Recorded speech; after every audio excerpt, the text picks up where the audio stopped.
You are looking across the Severn estuary to the east bank, which for many years has housed two nuclear power stations, Albury and Berkeley, as well as Berkeley Nuclear Laboratories.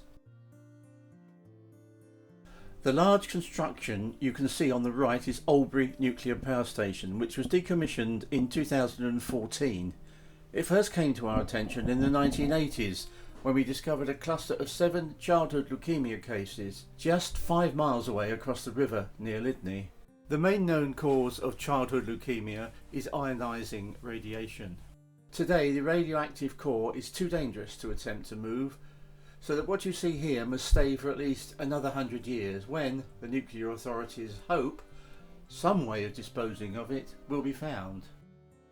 6 miles further upstream is Berkeley Nuclear Power Station, which was decommissioned in 1989 and produced electricity for just 27 years. The nuclear authorities said it would take more than 100 years before it can be fully removed. The smaller building you can see to the left of the power station is the new Berkeley Intermediate Level Radioactive Waste Repository, which takes radioactive waste from the power stations on the Severn estuary and from other nuclear power stations around the country. Planning permission for this waste store was originally for low-level waste. This has now been changed to the much more hazardous intermediate level waste, which originally was to be stored in cast iron containers, but is now stored in concrete containers, which are less effective but are cheaper. A new science park is planned for the site. It will cover 42 acres, and developer Chiltern Vital Berkeley, who have acquired the Science and Technology Park in Gloucestershire, aim to turn it into a supercluster for nuclear research. This is an artist's impression, provided by Rolls-Royce, of the at least 4, possibly 6 proposed new nuclear power stations for the Albury site. They are called SMRs, Small Modular Reactors, but as you can see they are anything but small. They must be built on 9-metre high concrete bases because the government's own report in 2005, before the full extent of future sea level rises was known, said the area would be inundated in the next 100 years and would have to be abandoned. Considerable cost and time overruns have plagued the nuclear industry throughout its history. For example, Hinkley C on the Somerset coast further down the estuary.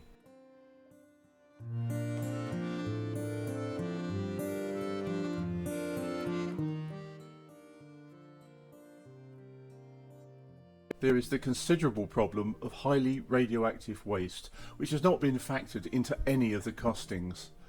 Sellafield in Cumbria is where dangerous radioactive waste is sent for processing, but it is already overflowing and, according to the Nuclear Inspectorate, in a dangerous and unacceptable state.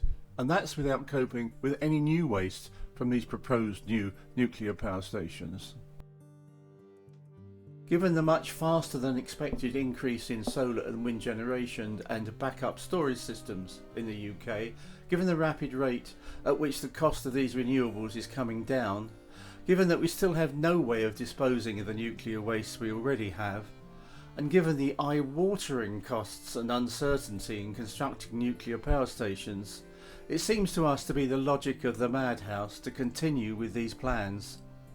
The money spent on developing this dangerous technology is money that is being denied the research and development of renewables, including tidal energy and electricity storage.